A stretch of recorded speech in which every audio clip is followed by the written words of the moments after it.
चला मग आपण आता स्टार्ट करू.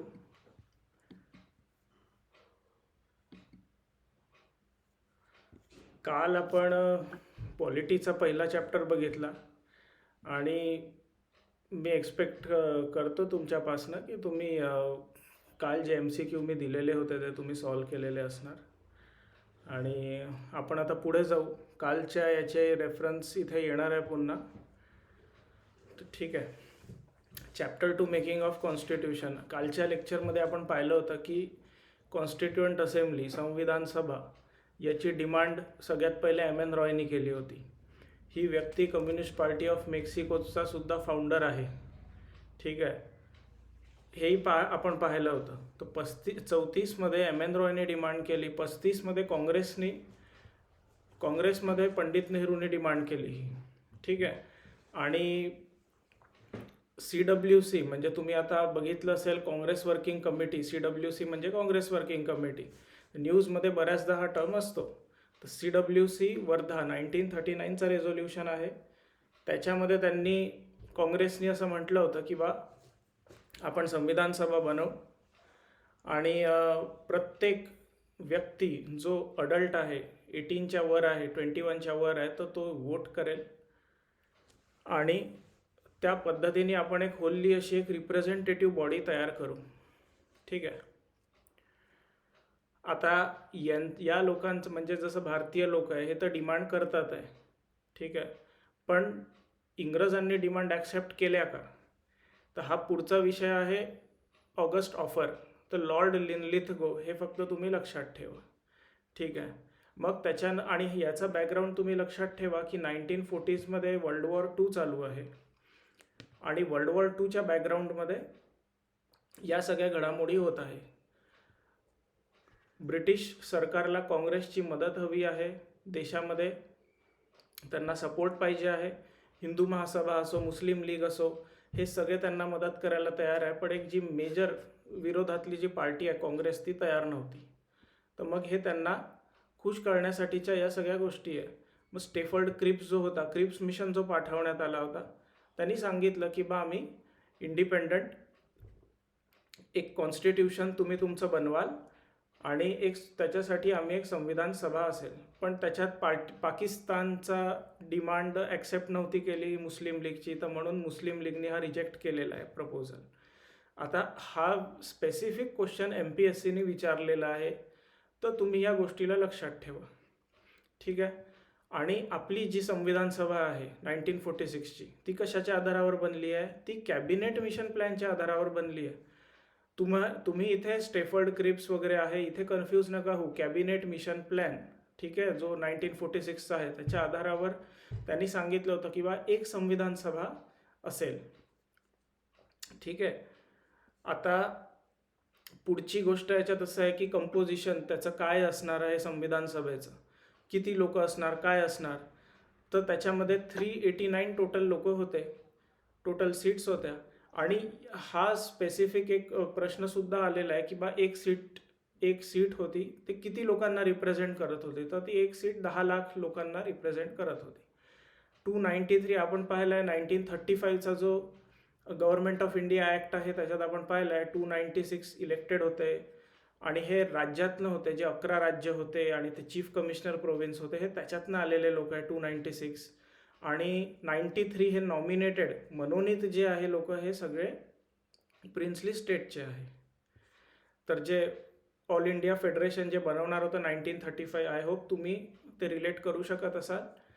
इथे त्यांनी फक्त एवढी माहिती दिली आहे की मुस्लिम, सीख आणि जनरल अशा या पद्धतीने रिप्रेझेंटेशन देण्याचा प्रयत्न केलेला आहे. ठीक आहे. आणि हे जे लोक होते यांना पाठवलं कोणी वरती, तर ज्या राज्याच्या ज्या असेंब्लीज होत्या त्या लोकांनी मतदान केलेलं आहे लोकांना. म्हणजे आपली जी संविधान सभा आहे त्याच्यात जे पंडित नेहरू आपण सुरुवातीला आपण बघितलं लेक्चरमध्ये की पंडित नेहरूंनी काय डिमांड केलं होतं. काँग्रेसची डिमांड काय होती की सगळ्यांनी म्हणजे युनिव्हर्सल ॲडल्ट फ्रँचाईज म्हणजे जे अडल्ट आहे त्यांनी मतदान करायचं आणि त्याच्यानुसार एक प्रतिनिधित्व एक अशी एक सभा तयार होईल आणि ती संविधान बनेल. पण इथे तसं नाही होत आहे. हे इनडायरेक्ट इलेक्शन आहे, हे लक्षात ठेवा. डायरेक्ट इलेक्शन की इनडायरेक्ट इलेक्शन? तर इनडायरेक्ट इलेक्शन. तर जे राज्याच्या सभा होत्या विधानसभा, त्यांनी मतदान केलेलं आहे. तर हे बघा, इथे तोच हा फॅक्ट आहे की इनडायरेक्ट मतदान झालेलं आहे. आता याच्या निवडणुका कधी झाल्या? MPSC राज्यसेवामध्ये हा त्यांनी इयर विचारलेला आहे, इयर आणि डेट म्हणजे हे विचारले मंथ. तर हे जुलै आणि ऑगस्ट आहे. तर हे थोडं तुम्ही लक्षात ठेवा. ज्या 1946 जुलै म्हणजे JA म्हणजे ऑगस्ट, तर ज्या 1946 हे लक्षात ठेवा. इथे काय दिसतंय तुम्हाला की बा काँग्रेसला एकतर्फा मतदान झालेलं आहे आणि निवडणुकीमध्ये टोटल पोलरायझेशन झालेलं आहे. तर काँग्रेस मोठ्या प्रमाणात त्याला सीट्स आहे, मुस्लिम लीगला मोठ्या प्रमाणात सीट आहे आणि जे अपक्ष आहे, छोटे जे गट आहे, त्यांना फक्त 15 सीट मिळाल्या. ठीक आहे. राजे रजवाडे आपण पाहिले, त्यांच्यासाठी किती सीट होत्या? आपण इथे दिलेल्या 93 त्यांच्यासाठी सीट्स होत्या, पण त्यांनी या निवडणुकीत भाग घेतलेला नाही. तर म्हणजे इफेक्टिव्हली बॉडी ही 296चीच होती. ठीक आहे. वाचताना तुम्ही या गोष्टींकडे लक्ष द्या. कालच्या लेक्चरमध्ये आपण जसं बघितलं होतं की वेगवेगळे, मी तुम्हाला एक ट्रिक पण सांगितली होती की कुठकुठल्या लोकांना रिप्रेझेंटेशन दिलेलं आहे. त्याच्यात महिला असेल, SACE होतं, ठीक आहे, सीख होतं, पारसी आहे, अँग्लो इंडियन आहे, इंडियन ख्रिश्चन आहे, सगळ्यांना रिप्रेझेंटेशन दिलेलं आहे. पण हे एक स्पेसिफिक म्हणजे ती तरतूद नव्हती. हे ओव्हरऑल म्हणजे हे रिप्रेझेंटेशन मिळालं आहे, बस हे एवढंच आहे. याची पहिली मीटिंग बघा 9 डिसेंबर. MPSCने हा पण प्रश्न विचारलेला आहे. कंबाईन असो, राज्यसेवा असो, आयोग आपला एकच आहे. प्रश्न आपल्याला ते घुमवून फिरवून तो तसेच टाकणार आहे. तर 9 डिसेंबरला सगळ्यात पहिली मीटिंग झाली होती आणि तिथे असं राहतं की जसं आज आपण ही इथे दिलेलं आहे, त्यांनी सच्चिदानंद सिन्हा, तो ओल्डेस्ट मेंबर होते आणि त्यांना टेम्पररी चेअरमॅन बनवलं. तर आपल्या इथेही असंच राहतं. जसं विधानसभा असतं निवडून येते किंवा लोकसभा निवडून येते, तर पहिल्या दिवशी प्रोटेम स्पीकर असतो. म्हणजे जो एजेड व्यक्ती असतो त्या सभेतला, त्याला ते as a mark of respect म्हणून त्याला ते तिथे इलेक्ट करून देतात. आणि मग त्याच्या अध्यक्षतेखाली सगळ्या निवडणुका आणि मग चेअरमन असेल किंवा स्पीकर असेल तर त्यांचं निवडणूक वगैरे ते सगळं होतं. मग तो त्या लोकांना शपथ वगैरे पण देतो. तर ह्या सगळ्या गोष्टी आहेत. तर बघा, ही एक महत्त्वाची डेट आहे 9 डिसेंबर. दुसरी महत्त्वाची डेट आहे 11 डिसेंबर. तर 11 डिसेंबर काय आहे? तर आता तेच आहे की 9 डिसेंबरला पहिली मीटिंग झाली, सच्चिदानंद सिन्हाला हे घेतलं, त्यांनी निवडणुका घेतल्या, ठीक आहे. आणि परमनंट चेअरमन म्हणून राजेंद्र प्रसाद जे आहे ते तिथे इलेक्ट झाले. HC मुखर्जी, आता अजून एक मुखर्जी असणार आहे, ते आपल्याला आता पुढे दिसेल अजून दुसरे कुठले मुखर्जी आहे ते. तर हे HC मुखर्जी हे व्हाईस प्रेसिडेंट झाले आणि VT कृष्णमाचारी हे सेकंड व्हाईस प्रेसिडेंट झाले. तर फॅक्च्युअल ज्या गोष्टी आहेत ते याच्यासाठी लक्षात ठेवा. आता बघा, आपण इथे संविधान सभा आहे, तर आपण संविधान सभामध्ये आपण आलेलो आहे. तर आपला उद्देश काय आहे? तर हा उद्देश सगळ्यात पहिल्यांदा पंडित नेहरूंनी मांडला की आपण इथे जमलो आहे, त्याचा उद्देश काय, तर त्याचा आपला ऑब्जेक्टिव्ह काय आहे रे. तर हा त्याचा ऑब्जेक्टिव्ह आहे, ऑब्जेक्टिव्ह रेझोल्युशन ते मांडलं. तर हे बघा, 9, 11 आणि 13 या 3 महत्त्वाच्या स्टार्टिंगच्या डेट आहे. MPSCने ही 13 डिसेंबर 1946 ही डेट विचारलेली आहे स्पेसिफिक. ठीक आहे. ही कधी हा रेझोल्युशन मांडण्यात आला आणि हा कधी अप्रूव्ह झाला? तर हा 22 जानेवारीला हा अप्रूव्ह झाला 1947. तर ह्या 2 फॅक्ट इथे महत्त्वाचे आहे. ठीक आहे. मग या ऑब्जेक्टिव्हमध्ये काय होतं रेझोल्युशनमध्ये? ते होतं की बा भारत जो असेल तो कसा असेल, की बा सोवरीन असेल, इंडिपेंडंट असेल, रिपब्लिक असेल. म्हणजे सोवरीन म्हणजे सार्वभौम असेल, त्याच्यावरती कुठलीच सत्ता नाही. भारत स्वतःची जे विदेश नीती आहे त्याच्यावर त्याला कुठल्या पॉलिसी राबवायच्या स्वतःच्या देशामध्ये, हे बाहेरचे देश त्याला आता डिक्टेट नाही करणार, तो स्वतः डिसाईड करू शकतो. ठीक आहे. तर हा एक विषय आहे इथे.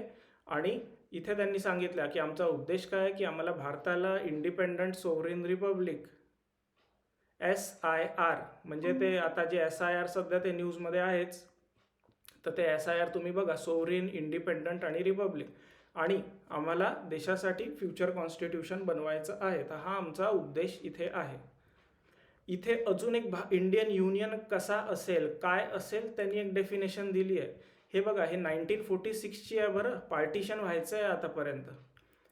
तर इथे त्यांनी सांगितलं आहे की बा ब्रिटिश इंडिया असेल, म्हणजे तो इंडिया पाकिस्तान जो काही आहे तो पूर्ण भाग असेल, ठीक आहे. आणि त्याच्या व्यतिरिक्त आउटसाईड ऑफ इंडियाचा जर एखादा भूभाग असेल, जसं लक्षद्वीप असेल, अंदमान निकोबार असेल, किंवा अशा कुठल्या टेरिटरीज असतील की जसं नेपाळ आहे फॉर एक्झाम्पल, काही भूतान आहे, तर जर त्यांना आपल्या भारताचा जर भाग व्हायचा आहे, सिक्कीम असेल, तर सिक्कीम तुम्हाला माहीत असेल, सिक्कीम सुरुवातीला भारताचा भाग नव्हता. आपला जो मेनलँड इंडिया आहे त्याच्यामध्ये वेगवेगळे जे पोर्तुगीज होते, त्यांच्या टेरिटरीज होत्या, फ्रेंच होते, फ्रेंचचा पॉंडिचेरी होता, दीव दमन होता, गोवा होता, तर हे भाग आपल्याकडे आले नव्हते. तर हे फ्युचरसाठी आपण एक जागा इथे उघडी ठेवली होती की बा ज्यांना ज्यांना यायचं आहे आमच्यासोबत ते येऊ शकतात, ठीक आहे. आणि सांगितलंय की आम्ही त्यांना अधिकार देऊ, कुठले की बऱ्यापैकी आम्ही त्यांना ऑटोनॉमस युनिट म्हणून ट्रीट करू. आता ही जी सत्ता आहे, ही सत्ता आली कुठून आहे? ही सत्ता आली आहे लोकांपासून, ठीक आहे. म्हणून आपल्या बघा प्रिएम्बलमध्ये शब्द आहे, we the people of India, ठीक आहे. तर ही सत्ता लोकांपासून आली आहे. आणि त्यासोबतच आता लोकांपासून सत्ता आली आहे, आपण लोकांना काही गोष्टी दिल्या पाहिजे, तर आले त्या अधिकार दिले आपण लोकांना. तर म्हणून बघा, गोष्टी तुम्हाला आता समजतील. मग त्याच्यासोबत आता काही घटक असतील तुमच्याकडे, जसं आदिवासी आहे, ठीक आहे, काही मायनॉरिटी आहे ज्यांची संख्या कमी आहे. आणि तुम्हाला दिसेलच संविधान सभामध्ये 163 म्हणजे 293ची जी बॉडी आहे 290ची, त्याच्यामध्ये 163 जण फक्त हिंदू समाजाचे होते. तर याचा अर्थ हे जे मायनॉरिटीज आहे यांना पण आम्हाला सोबत घेऊन चालायचं आहे आता फ्युचरमध्ये. तर म्हणून मायनॉरिटी असेल, आदिवासी असेल, शेड्यूल कास्ट असेल, अदर बॅकवर्ड क्लास असेल, तर यांना आपण सोबत घेऊन चालू. तर म्हणून यांच्यासाठी, यांच्या प्रगतीसाठी काही गोष्टी आता आपण करणार आहोत इथे या संविधान सभेमध्ये, ठीक आहे. इथे तेच त्यांनी दिलेलं आहे पुढे की बा आम्ही या पद्धतीने सोवरीन आमचे अधिकार असणार आहे, जमिनीवर असणार आहे, समुद्रावर असणार आहे, हवेत असणार आहे, आणि हे सगळं आम्ही गव्हर्न करणार आहे according to the law of civilize nations. आता तुम्ही बघितलं असेल, तुम्ही वाचण्यात आलं असेल करंट अफेअर्स किंवा काही, UNCLOS नावाचं एक कन्व्हेन्शन आहे, UN convention on laws of the seas. तर हे बघा, ते इथे कनेक्ट होतं, हे जे सीज आहे ना ते इथे. तर आम्ही कुठल्याही गोष्टी, जे आंतरराष्ट्रीय जे नियम आहे त्याला धरून आम्ही चालणार, ठीक आहे. आणि आपला जो भारत आहे त्याला आतापर्यंत जे गुलामी की जंजीर आपण त्याला म्हणतो तो त्याच्यात होता. तर आता आपण त्याला सन्मानजनक स्थान देणार. आणि भारत आता एक जगात एक काम करणार आहे की ते आहे विश्वशांती आणि जनकल्याणसाठी काम करणार. तर हे विजन होतं संविधान सभेचं आणि पंडित नेहरूचं, जे आपण इथे पाहिलं आहे. आणि त्यासोबतच ही MPSCच्या दृष्टिकोनातून ही डेट तुमच्यासाठी फारच फार महत्त्वाची आहे. 22 जानेवारी 1947 या दिवशी अडॉप्ट झाला हा रेझोल्युशन, ठीक आहे. कालच्या लेक्चरमध्ये आपण पाहिलं माउंटबॅटन प्लॅन होता 3 जून, ही पण डेट विचारली आहे, ठीक आहे. त्याच्यानुसार काय काय चेंजेस झाले होते आपण तेही पाहिलं आहे. ही लेजिस्लेटिव्ह बॉडी होती, आपण त्याच्यात पाहिलं आहे की बा ही जी बॉडी आहे कॉन्स्टिट्युएंट असेंब्ली जी निवडून आलेली आहे, ती आता कायदे पण बनवणार आणि संविधान पण बनवणार. तर कायदे जेव्हा ती बनवणार तेव्हा ती लेजिस्लेटिव्ह बॉडी म्हणून काम करेल, आणि जेव्हा हे संविधान बनवणार आहे तेव्हा ती कॉन्स्टिट्युएंट हे म्हणून काम करेल, कॉन्स्टिट्युएंट असेंब्ली म्हणून. तर कॉन्स्टिट्युएंट असेंब्लीचे अध्यक्ष कोण? राजेंद्र प्रसाद. आपले सगळ्यात पार्लमेंटचे सगळ्यात पहिले अध्यक्ष कोण? GV मावलंकर. बस ही तीच माहिती आहे, ठीक आहे. आता हे पार्टिशन नंतरचे आकडे आहे 299, आणि आपण हे पाहिलं आहे की आपले जे राज्य आहे 229 आणि हे प्रिन्सली स्टेट आहे, हा त्यांचा आकडा आहे. तर मग शेवटी काय आहे, ते प्रिन्सली स्टेट्स आहे ते पण आपल्यासोबत मग जुडले, कारण की आता त्यांच्यासमोर आपण कालच्या लेक्चरमध्ये पाहिलंच की जास्त पर्याय खुले ठेवले नव्हते. आणि त्यासोबतच आपल्या सरदार पटेल यांची डिप्लोमसी, पंडित नेहरूची डिप्लोमसी, त्यांना असं ट्रॅप करून टाकलं की बा जेव्हा इंडिपेंडन्स झाला की फक्त 3 असे जे मुद्दे होते, 3 राज्य होते जे आपल्यासाठी प्रॉब्लेम क्रिएट करणारे होते. एक हैदराबाद होता, जुनागड होता आणि आपला जम्मू काश्मीर होता, ठीक आहे. तर आता MPSCने बघा ही डेट विचारली. आता रिसेंटली एक राज्यसेवेची परीक्षा झाली आहे 2025ला, त्याच्यामध्ये त्यांनी ह्या डेटमध्ये विचारलं आहे. तर आता मी तुम्हाला ट्रिक सांगतो कसं लक्षात ठेवायचं आहे, ठीक आहे. आपण पहा पहिले काय म्हणतो, झेंडा ऊंचा रहे हमारा. तर सगळ्यात पहिले काय 1947मध्ये फ्लॅग आहे. ठीक आहे, 1947मध्ये फ्लॅग अप्रूव्ह झालेले आहेत. हे पहा 22 जुलै 22 आणि 7, तर 2+2 4, हे 4 होतं आणि हा 7 227, हे डेट लक्षात ठेवा, ट्रिक. ठीक आहे. मग त्याच्यानंतर दुसरं आपण काम काय केलं, कॉमनवेल्थमध्ये आपल्याला राहायचं आहे की नाही, ही पण एक फार मोठी चर्चा होती. तर आपण ठीक आहे ठरवलं की आपण कॉमनवेल्थमध्ये जाऊ. हे बघा, हे 1949चं आहे हे. ठीक आहे, मग 1 2 झालं आणि आता हे साप म्हणून लक्षात ठेवा. आता असं तुम्ही लक्षात ठेवा, एक त्याचा फनी पार्ट म्हणून, की बा संविधान आपण अप्रूव्ह करणार. ठीक आहे, म्हणजे अप्रूव्ह झालं कधी, 26 नोव्हेंबरला झालेलं आहे 1949ला. 26 जानेवारीला काय रिपब्लिक डे आहे. तर त्याच्या 2 दिवस आधी तिकडे संसदेमध्ये साप निघाला. तर साप म्हणजे काय, तर हे बा सॉन्ग, नॅशनल अँथम आहे, नॅशनल सॉन्ग आहे आणि प्रेसिडेंट आहे. तर हे सॉन्ग आहे, अँथम आहे आणि प्रेसिडेंट आहे. तर आता हे तुम्हाला लक्षात राहील की 24 जानेवारी 1950ला हे जे साप आहे, या ज्या 3 गोष्टी आहे त्या झालेल्या. इथे बघा 11 सेशन झाले टोटल, 2 इयर 11 मंथ 18 डेज, 114 दिवस, 64 लाख रुपयाचा त्याला खर्च आलेला आहे. ठीक आहे, हा फॅक्ट त्यांनी आतापर्यंत विचारलेला नाही, पण हा तसा लक्षात ठेवायला सोपा आहे. 11 सेशन आहे, 2 वर्ष, 11 हे 11 महिने 18 दिवस. ठीक आहे. आता बघा हे जे कमिटीज आहे ना, त्याच्याबद्दल ना, म्हणजे 8 मेजर कमिटीज होत्या, 8 मेजर होत्या आणि बाकी मायनर होत्या. ठीक आहे. पण बऱ्याचदा ना मुलांना काय प्रॉब्लेम जातो, मी एक पाहिलं आहे, ते प्रत्येक कमिटी अशी एक आपल्या वेगवेगळ्या पद्धतीने पाठ करण्याचा प्रयत्न करतात. मी तुमच्यासाठी आणि आपल्या जे बॅचमध्ये जे जॉईन करणार मुलं, त्यांच्यासाठी याच पद्धतीने मी हे करून देणार आहे शॉर्टमध्ये, की जसं पंडित नेहरू कुठे कुठे आहे, तर ते सगळं पंडित नेहरू एका ठिकाणी. म्हणजे कसं मुलं कन्फ्युजन मुलांना होणार नाही. ठीक आहे. इथे बघा जवाहरलाल नेहरू कशात आहे, युनियन पॉवर कमिटी. ठीक आहे, युनियन कॉन्स्टिट्यूशन कमिटी. मग इथे special committee to examine the draft of constitution. हा बघा, हा एक नवीन फॅक्ट आहे. हा फॅक्ट याच्या आधी कुठेच आहे विचारलेला नाही आहे. तर हा जो ड्राफ्टिंग कमिटीने जो ड्राफ्ट बनवला होता, त्याला मंजुरी देण्यासाठी एक कमिटी अजून बनवली होती पंडित नेहरूच्या अध्यक्षतेखाली. तर ही ती वाली आहे, special committee to examine the draft constitution.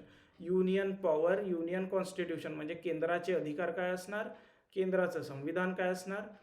आणि हे बघा, आता मी मगाशी तुम्हाला म्हटलं की बा आपली जी पंडित नेहरू, सरदार पटेल यांची जी डिप्लोमसी होती, ठीक आहे, त्याच्यामुळे बरेचसे राज्य आपल्यात आले. तर एक तर स्टेट्स जी कमिटी होती फॉर निगोशिएशन विथ स्टेट्स, तर याचे अध्यक्ष होते पंडित नेहरू.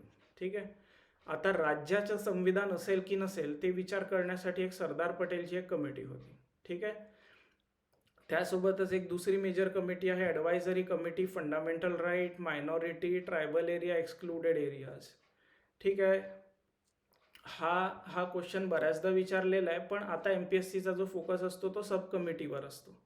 जसं ड्राफ्टिंग कमिटी सगळ्यांना माहीतच आहे, JB कृपलानी. ठीक आहे, JB कृपलानी आहे फंडामेंटल राईट सब कमिटी. HC मुखर्जी आहे, हे मायनॉरिटीचे सब कमिटी. आता HC मुखर्जी आपल्याला वाटतं ही व्यक्ती हिंदू असेल, पण नाही, ही इंडियन ख्रिश्चनला रिप्रेझेंट करणारी व्यक्ती आहे ही. तर ही मायनॉरिटी सब कमिटीचं इन्चार्ज ही व्यक्ती होती. आता ही SN मुखर्जी, अजून एक मी मगाशी स्टार्टिंगला सांगितलं की बा आपल्या ह्याच्यात 2 मुखर्जी आहे येणार आहे. तर एक HC मुखर्जी आहे आणि दुसरे हे SN मुखर्जी आहे. तर हे chief draughtsman of constituent assembly. आता ग्रुप सीचा मागच्या संडेला पेपर झाला, त्याच्यात हा प्रश्न त्यांनी विचारलेला होता.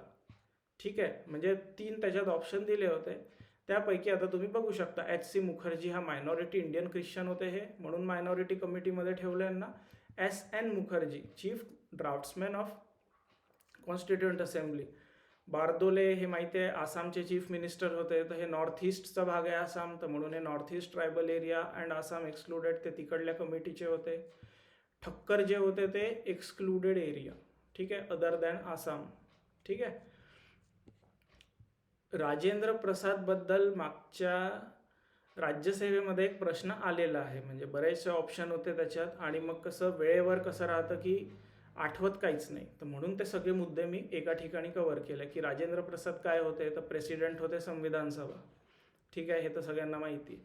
मग रूल ऑफ प्रोसिजर असेल, स्टिअरिंग कमिटी असेल. स्टिअरिंग कमिटी म्हणजे की जसं आज फॉर एक्झाम्पल जर आज संसदेचं सेशन आहे, मग तिथे कसं होणार की त्यांनी ठरवलं की हा आम्ही एक नवीन कायदा आणणार आहे.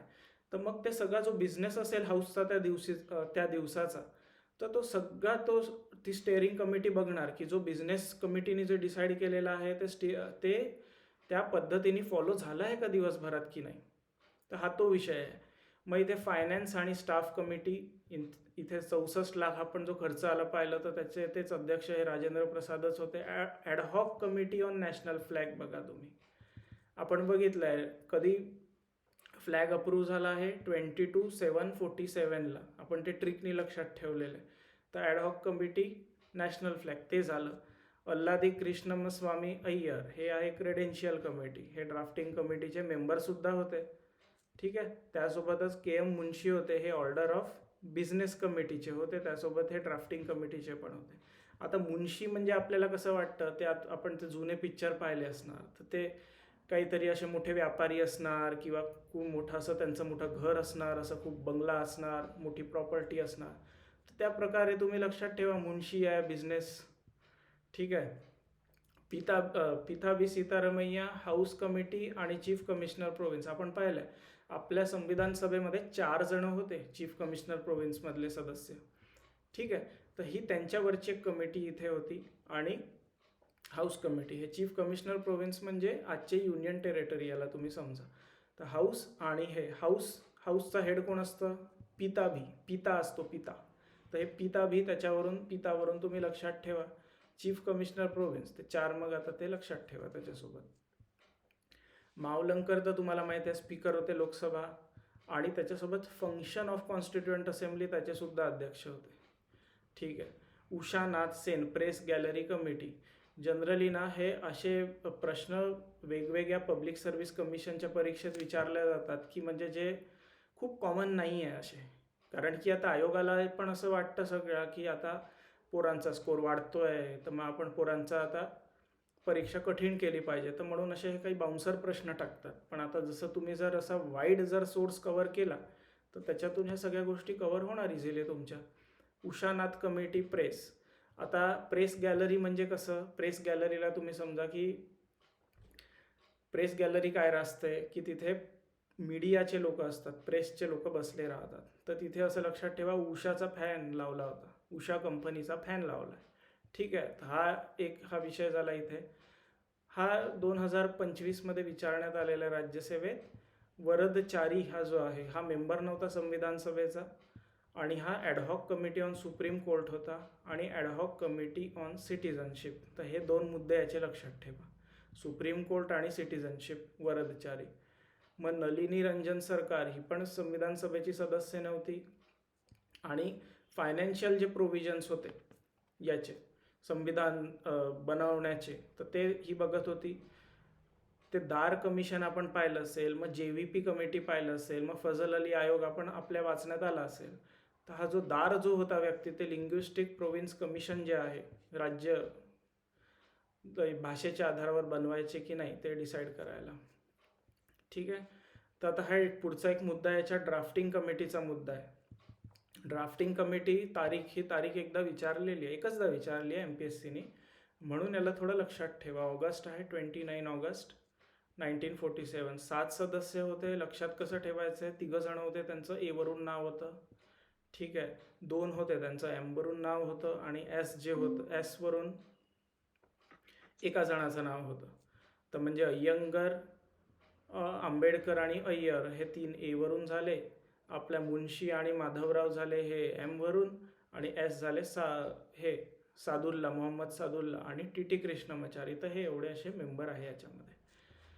MPSCने याच्या आधी हे पण विचारलेलं आहे, 3rd ड्राफ्ट जो आहे त्याच्याबद्दल याआधी MPSCने क्वेश्चन विचारले. तर आता तुम्ही त्याला कसं बघणार की ट्रिक तुम्हाला मी सांगून ठेवतो की फॉन 1948. ठीक आहे, पहिला ड्राफ्ट कधी आला, फेब्रुवारीमध्ये. दुसरा ड्राफ्ट कधी आला, ऑक्टोबरमध्ये. फायनल ड्राफ्ट म्हणजे तिसरा ड्राफ्ट कधी आला, नोव्हेंबरमध्ये. तर आणि इयर त्यांचा 48च आहे, तर फॉन 1948 हे तुम्ही लक्षात ठेवा. ठीक आहे. त्यासोबतच मी थोडं कन्फ्युज्ड आहे याच्याबद्दल, प्रश्न विचारला आहे की नाही, पण थर्ड रिडिंगबद्दल आहे प्रश्न. म्हणजे थर्ड याच्याबद्दल आहे, तर ते थर्ड ड्राफ्ट आहे, थर्ड रिडिंग आहे, ते तेवढं एकदा तुम्ही बघाल. म्हणून मी एक हा फॅक्ट पण मुद्दामून इथे मार्क करून दिलेला आहे की जी थर्ड अँड फायनल जी रिडिंग होती, ठीक आहे, तर ते 11वं जे सेशन होतं ना आपलं, तर ते 14ला भरलं होतं, 14 नोव्हेंबरला. तर त्या दिवशी थर्ड रिडिंग त्यांनी घेतली, 26 नोव्हेंबरला अप्रूव्ह झालं आणि 284 जण जे होते त्यावेळेस हजर होते. तर MPSCला आकडे फार आवडतात, तर आता तुम्ही आकड्यांकडे तसं लक्ष द्या. ठीक आहे. 26 नोव्हेंबर 1949ला काय होतं, प्रिएम्बल एक आपण हे केलेलं, अप्रूव्ह झालेलं, 395 आर्टिकल्स होते आणि 8 शेड्यूल होते. कालांतराने ते आपले कलमही वाढले आणि शेड्यूलही 8चे 12 झाले.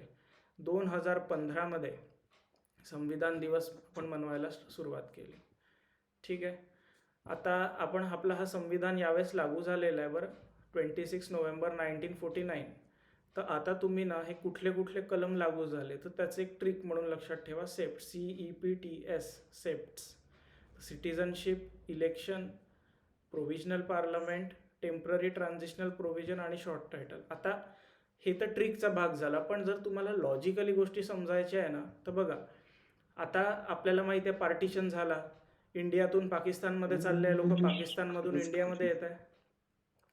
तर आपण मग काय करतोय तिथे की नागरिक कोण आहे बा आपल्या देशाचा आता, तर म्हणून आपण इथे हे सिटिझनशिप याला पहिले हे तुरंत लागू करण्यात आलेले प्रोव्हिजन आहे. मग आता आपल्याला हे तर झालं आहे, पण आता निवडणूक पण घ्यायची आहे. तर आता भारतातल्या पहिल्या निवडणुका होणार आहे, तर ते इलेक्शनबद्दलचं प्रोव्हिजन आहे. मग तोपर्यंत ही जी संसद जी काम करणार आहे, ते प्रोव्हिजनल पार्लमेंट म्हणून ती काम करणार आहे, ते आहे. मग आता हे टेम्पररी प्रोव्हिजन्स असणार, काही राज्यांबद्दल असणार.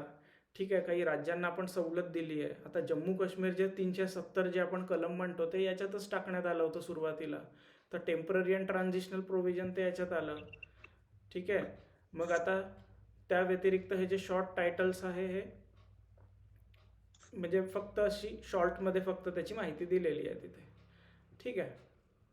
मग आपण 26 जानेवारी का निवडला, किंवा 1930चा लाहोर रेझोल्युशन होता काँग्रेसचा. ठीक आहे, तेच आहे बस. आता एक फॅक्ट जो आहे तो पुस्तकामध्ये शेवटी दिलेला आहे, तो असा आहे की एक्सपर्ट कमिटी. आता तुम्ही बघा इथे संविधान सभा कधी बसली, फर्स्ट डे त्याचा होता 9 डिसेंबर 1946. ठीक आहे. पण ही 8 जुलैलाच एक कमिटी बसली. म्हणजे जे लोक आरोप लावतात की बा जे संविधान बनवलं ते मुळात काँग्रेसनीच बनवलेलं, काँग्रेससाठी संविधान होतं, तर ते याच्यामुळे ते लावतात आरोप. तर ही एक जी कमिटी होती ना, 8 जुलै 1946ला स्थापना याची झाली होती. ठीक आहे. याचे अध्यक्ष होते जवाहरलाल नेहरू. ठीक आहे. आणि याच्यात दुसरा जो मेंबर आहे तो M आसाफ अली आहे. तुम्हाला अरुणा आसाफ अली नाव ऐकलं असेल. म्यूट करता का सर?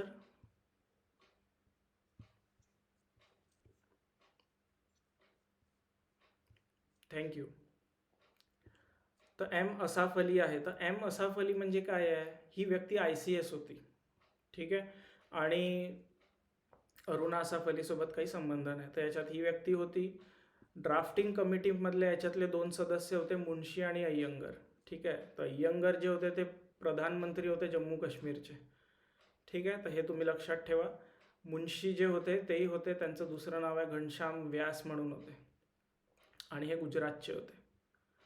KT शहा एक आहे, इकॉनॉमिस्ट आणि ॲडव्होकेट, तेही याच्यात होते. इकॉनॉमिस्ट आणि कोऑपरेटिव्ह सोसायटी, आपण ते विखे पाटीलचं नाव वगैरे ऐकलं असणार, आज जे पॉलिटिशियन आहे. तर त्यांचे आजोबा, त्यांच्यासोबत यांनी काम केलं, DR गाडगीळनी. संयुक्त महाराष्ट्र चळवळमध्ये यांचं नाव येतं. मग हे योजना आयोगचे उपाध्यक्ष वगैरे राहून गेलेले. हुमायूं कबीर एक व्यक्ती आहे, ते स्टेट म्हणजे ही कमिटी ऑन हायर एज्युकेशन होती, त्याचे पण हे चेअरमन राहिले आहे. के संथानम ही पण एक राहिली आहे, तर हे CVCचे अध्यक्ष राहिले. ठीक आहे. तर हे फक्त एवढे जे फॅक्ट आहे ते लक्षात ठेवा. त्यासोबत मी साईड फॅक्ट मुद्दामून दिले आहे की आता MPSCने जर ठरवलं याच्यासोबत एखादा अजून एक फॅक्ट विचारायचा स्टेटमेंटमध्ये, तर तुम्हाला माहीत पाहिजे. आता बघा, या चेअरमॅन, आता ही जी समिती होती त्याचा कन्व्हेनर कोण होता? ठीक आहे, तर याचा कन्व्हेनर होता कृष्ण कृपलानी, JB कृपलानी नाही. ठीक आहे, ही फॅक्ट तुम्ही लक्षात ठेवा.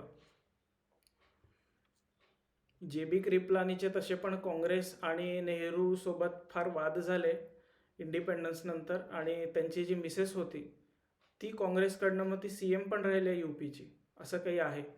ठीक आहे, हा फॅक्ट थोडासा लक्षात ठेवा. तर आता जसं मी तुम्हाला सांगितलं की हे काँग्रेसनी जी दिशा दिली होती संविधान सभा ऑब्जेक्टिव्ह रेझोल्युशनच्या आधी, ती हा भाग आहे. आणि इथे ग्रॅनविल जो ऑस्टिन आहे त्यांनी याच्यावर टीका केली आहे की ही काँग्रेस एक्सपर्ट कमिटी होती ज्यांनी जे आताचं जे संविधान आहे त्याचा पाया ठेवला म्हणून. तर याचा जो विरोध केला जातो, क्रिटिसिझम आहे, ते काय आहे बघा. आता डिस्क्रिप्टिव्हमध्ये विचारलं तर विचारतील, कारण की आतापर्यंत हा प्रश्न UPSCने कधीच नाही विचारलेला आहे. MPSCला सवय असते फॅक्च्युअल विचारायची, पण आपण हे लक्षात ठेवण्याचा प्रयत्न करू सोप्या पद्धतीने. आता याचा क्रिटिसिझम काय होता संविधान सभेचा, की याच्यामध्ये रिप्रेझेंटेशन नव्हतं. आपण सुरुवातीला पाहिलं की पंडित नेहरू तर सांगत होते वर्धा CWC रेझोल्युशन तर होतं, त्यांनी म्हटलं होतं की सगळेजण मत करून सगळे 21च्या वरती जे लोक आहेत ते मतं देतील आणि एक स्वतःची संविधान सभा देशासाठी निवडतील. पण असं झालं का? नाही झालं. तर हे सदस्यांबद्दलचं आहे. मग ती संविधान सभा आहे त्याच्याबद्दलचा एक आहे क्रिटिसिझम, ते असं आहे की इंग्रजांच्या कायद्याने ती बनवण्यात आलेली होती. आपण ती स्टार्टिंगला पाहिलं, कॅबिनेट मिशन प्लॅनच्या अंतर्गत ही सभा बनलेली आहे. कॅबिनेट मिशन प्लॅननी सांगितलं होतं की एक संविधान सभा बनेल. ठीक आहे, याने टाईम खूप लावला, आपण पाहिलेलं आहे. 2 वर्ष 11 महिने 18 दिवस लावले. ठीक आहे, नझीरुद्दीन अहमद आहे, त्यांनी टीका केली. त्यांनी म्हटलं ही ड्रिफ्टिंग कमिटी आहे. म्हणजे ड्रिफ्टिंग म्हणजे जो मुद्दा होता त्याच्यापासून भटकत भटकत भटकत भटकत गेली आणि त्यांनी खूप टाईम लावून दिला संविधान बनवण्यासाठी. ठीक आहे, याच्यामध्ये एक काँग्रेस पार्टीचं डॉमिनन्स होतं. बघा, 208 सीट होत्या काँग्रेसच्या 296 पैकी. तर म्हणून हा जो ऑस्टिन आहे त्यांनी सांगितलं आहे की 1 पार्टी बॉडी होती, एक पार्टीनेच तयार केलेलं होतं. प्रोफेशनवरून जी टीका आहे ती आहे की लॉयर होते याच्यामध्ये मोठ्या प्रमाणात, आणि लॉयर प्लस पॉलिटिशियन अशी बॉडी एक होती. मग आता या लोकांनी धर्म काढला देशात, आपल्या धर्माचं राजकारण करून धर्मात भांडण लावून देश वेगळा केला. पण यांना शेवटी त्याच गोष्टी दिसतात आहे की यांनी तीच टीका केली की विस्काउंट सायमन त्यांनी म्हटलं की ही हिंदू लोकांची संघटना आहे, याच्यात फक्त हिंदूच होते. आता जो चर्चिल आहे त्यांनी सांगितलं की त्यांनी हिंदू नाव न घेता त्यांनी सांगितलं की एक मेजर कम्युनिटी आहे येथे कुठली तरी. आता रिसेंटली संडेला झालेला जो ग्रुप Cचा जो पेपर आहे ना, हे 3 जे प्रश्न आहे त्याच्यातले आहे, त्यांनी ॲज इट इज हे विचारलेले आहे. ठीक आहे, तर तुम्हाला समजेल की आयोगाचा जो सोर्स आहे आणि आपला जो सोर्स आहे तो एकच आहे. तर म्हणून निश्चितपणे या सोर्सवर तुम्ही ट्रस्ट करा. ठीक आहे, आणि तुम्ही याला धरूनच आपला पॉलिटीचा अभ्यास करा. इकडे तिकडे भटकण्याची गरज नाही. मला एका मुलाने विचारलं होतं की तात्याचा ठोकळा वापरू का? मी म्हटलं मित्रा त्याचा एडिशन किती आहे? तो म्हणे 2025. मग मी म्हटलं हे जे प्रश्न आहे ते कव्हर होतात का? तो म्हणे नाही. म्हटलं मग तुला सोर्ससोबत थोडं यूज टू व्हावं लागेल. जिथून प्रश्न येत आहे तुला तो सोर्स धरावा लागेल. इथेच आपण 2-2, 3-3 मार्कांनी नाही का कॉम्पिटिशनच्या पुढे जातो. ठीक आहे, BN राव लिगल कॉन्स्टिट्युशनल ॲडवायझर होते, सगळ्यांना माहिती आहे. तर हे जे 3, 4 आणि 5 हे MPSCने विचारलेले प्रश्न आत्ताच्या परीक्षेत. तर MPSCकडे हा नवीन फॅक्ट गेलेला आहे आता. तर HVR अय्यंगर होते, हे सेक्रेटरी होते संविधान सभाचे, सचिव होते अय्यंगर. ठीक आहे, SN मुखर्जी जे होते ते आपण मगाशी पण पाहिलं. HC मुखर्जी एक आहे आणि हे SN मुखर्जी आहे. HC मुखर्जी म्हणजे काय? ते इंडियन ख्रिश्चन कम्युनिटीचे होते. ठीक आहे, तर हे चीफ ड्राफ्ट्समन होते SN मुखर्जी. हा जो रायजादा होता यांनी कॅलिग्राफी केलेली आहे. ठीक आहे, हा जो सिन्हा जो आहे बेओहर राम मनोहर सिन्हा, त्यांनी हे जे प्रिएम्बल जे आहे ते त्यांनी चित्र वगैरे त्याला हे केलेले आहे, म्हणजे चित्र आजूबाजूला जे रंगवलेलं आहे ते यांनी केलेलं आहे. हिंदी व्हर्जनचं जे आहे ते या दोघांनी केलेलं आहे, वसंत कृष्ण वैद्य आणि नंदलाल बोस. तर हे यूपी पब्लिक सर्व्हिस कमिशन, त्या लोकांचा हा प्रश्न आहे. हिंदी बेल्टमध्ये चांगला प्रश्न आहे हा. त्या व्यतिरिक्त अजून एक मला सांगायचं राहिलं की संविधान सभानं अशाही होत्या, म्हणजे संविधान सभेमध्ये अजून जे सब कमिटी ज्या होत्या, एक सब कमिटी होती उर्दू कमिटी, एक होती, एक हिंदी कमिटी होती, आणि त्या व्यतिरिक्त अजून एक कमिटी होती की बा इंडियन इंडिपेंडन्स ॲक्ट 1947 त्याला आपण इम्प्लिमेंट कसं करायचं. ठीक आहे, अशी कुठली पण गोष्ट नको व्हायला की बा ज्यांनी लोक म्हणतील फ्युचरमध्ये की आज़ादी हमें लीज पे मिली है 100 साल पे, ठीक आहे, 99 साल के लीज पे मिली, अंग्रेज फिर से आने वाले. तर असं नको म्हणायला. तर त्यासाठी त्या गोष्टी होत्या. ठीक आहे. इथे Hindi text of Indian constitution हा कधी आला, तर हा बघा सुरुवातीला नाही आलेला आहे. हा 58th कॉन्स्टिट्यूशनल अमेंडमेंट ॲक्ट 1987चा आहे, 394A. तर हा नवीन फॅक्ट आहे. हे जे शेवटचं जे पार्ट आहे ना, पार्ट 22, हा त्याच्यात टाकण्यात आलेला आहे. ठीक आहे, तोच विषय आहे हा. हे आपण पाहिलं मगाशी फॅक्ट हा. 296 याच्या सीट्स आहे, 292 + 4 आणि हे 93 असे मिळून 389 होतात आहे. आता आपण पक्ष वगैरे एकदा बघून घेऊ. काँग्रेस 208, मुस्लिम लीग 73. आपण पाहिलं की ते इलेक्शन टोटली पोलराईज झालं होतं. ठीक आहे. इथे आहे युनियनिस्ट पार्टी आहे, ही पंजाबची पार्टी होती. मग जी मुस्लिम लीग होती, ऑल इंडिया मुस्लिम लीग, ते जे इंडियामध्ये राहून गेले, तर ते होते, त्यांनी स्वतःच्या पक्षाचं नाव इंडियन युनियन मुस्लिम लीग केलं. तर हे युनियनिस्ट मुस्लिम झाले हे. तर हे एक आहे. युनियनिस्ट शेड्यूल कास्ट आहे, ते आहे. शेड्यूल कास्ट फेडरेशनचा एक व्यक्ती निवडून आलेला आहे. तुम्ही इथे बघा आंबेडकर पडतात या निवडणुकीमध्ये. ठीक आहे. ते जे मंडल आपण ते पाहिलं आहे, तर ते मंडल जातात तिकडे निवडून. ईस्ट बेंगॉल म्हणजे आताच्या बांगलादेश. कृषक प्रजा पार्टी ही बंगालची पार्टी आहे. ठीक आहे, त्याचा एक आहे. नॉन काँग्रेस सिख एक आहे. कम्युनिस्ट पार्टी ऑफ इंडियाचा एक आहे आणि अपक्ष तसे 8 आहे. ठीक आहे. आपण मगाशी पाहिलं क्रिटिसिझममध्ये की इंग्रजांनी क्रिटिसिझम केलेलं आहे की बा ही बॉडी ऑफ हिंदूज आहे म्हणून. ते बघा 163 आहे टोटल हिंदू कम्युनिटी 296 पैकी, म्हणजे मोठा आकडा आहे. ठीक आहे. मग हे महिला सदस्य नाही का, हा एक महत्त्वाचा मुद्दा आहे. हा याच्यावर प्रश्न येतीलच. MPSCकडे हा डेटा आहे आणि त्यांनी 15 मेंबर आहे म्हणून हा कुठेतरी विचारलेला आहे प्रश्न स्टेटमेंटमध्ये. ठीक आहे. त्यांनी असं नाही विचारले की बा यापैकी किती मेंबर होते बा, महिला मेंबर किती होते, नाही, तसं नाही विचारलं. त्यांनी स्टेटमेंटमध्ये टाकले. मी इथे ना तुम्हाला ट्रिक देणार आहे. ठीक आहे. तर ही याच्यात एक बघा, ही बेगम एजाज रसूल आहे. ही आधी मुस्लिम लीगची होती, पण तुम्ही बघा मुस्लिम लीगची सगळ्यात मोठी डिमांड काय होती, सेपरेट इलेक्टोरेट्स पाहिजे. आपण कालच्या याच्यात पाहिलं. तर ही जी व्यक्ती आहे ही मुस्लिम लीगमध्ये राहून सुद्धा, ठीक आहे, ही जी या ज्या लेडीज होत्या त्या सेपरेट इलेक्टोरेट्सचा यांनी विरोध केला होता. ठीक आहे. आणि ह्या मुद्दामून जनरल सीटवरून कंटेस्ट करायच्या आणि हे दाखवायसाठी की बा मला हिंदू आणि मुसलमान सगळे एक यांनी मदत करतात, मला मतं देतात म्हणून. कसं झालं, मुस्लिम लीग गेली तिकडे, हिने मुस्लिम लीग सोडली, काँग्रेस जॉईन केली आणि हिला एक जबाबदारी काँग्रेसने दिली की जे सेपरेट इलेक्टोरेट्स आहे ते आता आम्हाला नको आहे. हे काँग्रेसचं मत फायनल आहे, ठाम आहे काँग्रेस याच्यावर. आणि आता तू जे बाकीचे जे मुसलमान सदस्य आहे तू त्यांना पटवून देण्याचं आता काम कर. तर हे तिचं ते काम होतं. ही UP मधली होती. तर हा एक फॅक्ट तुम्ही लक्षात ठेवा. अजून बघा इथे मद्रासच्या 3 आहे बरं. UP मधल्या 5 आहे लेडीज आणि मद्रासच्या 3 आहे. ठीक आहे. तर मद्रासच्या बघा अम्मू स्वामीनाथन, हे वाटतं साऊथ इंडियन नाव वाटतं. ठीक आहे. ॲनी आणि त्याच्यानंतर हे बघा, हे दक्षिणाई वेलायुधन, हे पण साऊथचं नाव वाटतं, मद्रासचं नाव वाटतं ते.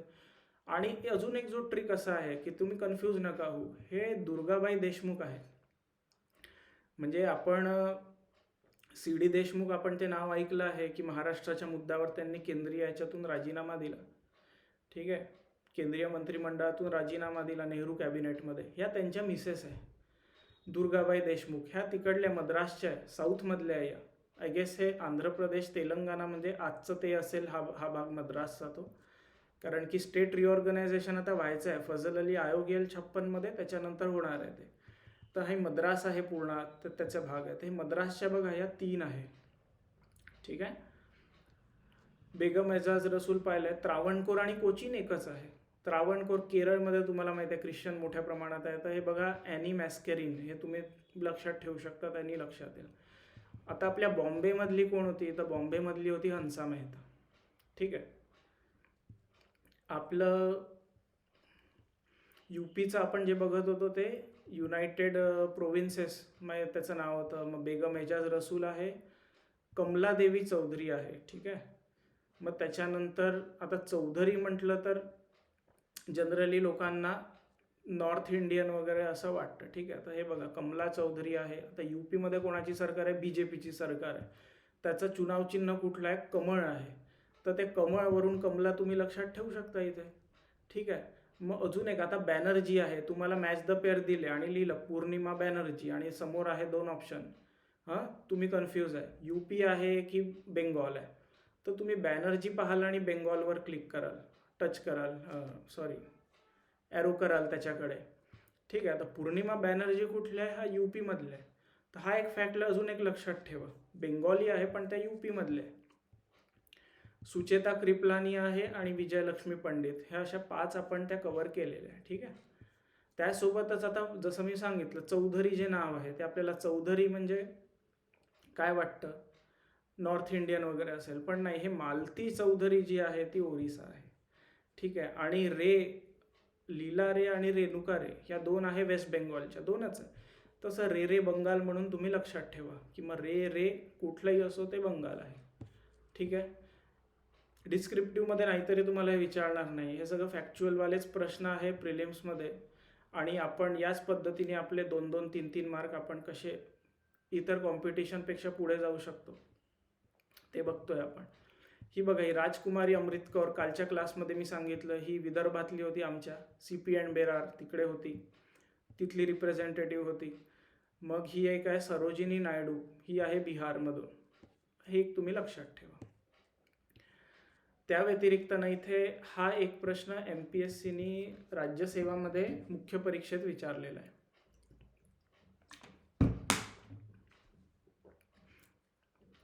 म्हणजे त्यांनी असं दिलं होतं की बा हे राज्य आहे, ठीक आहे, आणि तिथून किती सीट होत्या त्या राज्याच्या संविधान सभेमध्ये. तर जर एक वरतून जर तुम्हाला एक ऑर्डर लक्षात ठेवायचं असेल ना, तर यूपीच्या 55 होत्या. ठीक आहे. मग 2 नंबरवर मद्रास होता. मग त्याच्यानंतर होता बिहार 36, त्याच्यानंतर होता बॉम्बे. ठीक आहे. त्याच्यानंतर वेस्ट बेंगॉल आणि सी म्हणजे CP अँड बेरार. तर मोठे जे आहे पहिले जे टॉप 6 आहे त्याच्यापैकी CP अँड बेरार सगळ्यात शेवटचं आहे. तर हे लक्षात कसं ठेवायचं, हे बघा UMBH. ठीक आहे. तर BH आणि B, हा बिहारचा BH आहे आणि हा बॉम्बेचा आहे. तर UM आहे, तुम्हाला लक्षात आलं, B आणि B झालं. तर हा जो M आहे त्याच्यानंतर तो उलटा व्हायला. ठीक आहे. U आहे तो फिरून जाईल, असा C बनून जाईल. तर या पद्धतीने UMB हे जरी तुम्हाला लक्षात आहे तर त्याच्या पुढचे 3 तुम्ही सॉल्व करू शकता. त्या व्यतिरिक्त हा आपले जे राज्य आहे प्रिन्सली स्टेट जे होते, राजे रजवाडे होते, तर त्यांचं रिप्रेझेंटेशन सगळ्यात जास्त म्हैसूर होतं. ठीक आहे. मग त्याच्यानंतर त्रावणकोर होतं आणि मग नंतर ग्वाल्हेर होतं.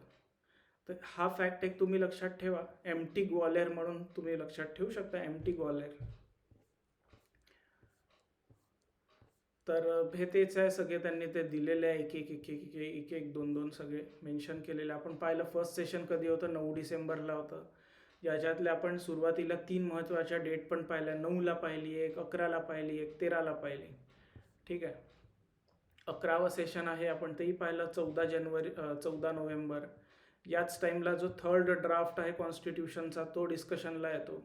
ठीक आहे. हा तो विषय आहे. 26ला अप्रूव्ह होतं, संविधान सभा मंजुरी देते. आणि क्रिटिसिझम जे तुम्ही बघणार ना, तर त्याच्यामध्ये एक त्यांनी असं दिलेलं आहे की बा खूप टाईम लावला संविधान हे बनवायला. आपण ते मगाशी पाहिलं, ते फैजुद्दीन अहमद काय समथिंग नाव होतं त्यांचं, आणि त्यांनी ड्रिफ्टिंग कमिटी म्हणून टीका केली की बा आले कशासाठी होते. मग एक एक मुद्दा करत करत 2 वर्ष 11 महिने 18 दिवस लावले.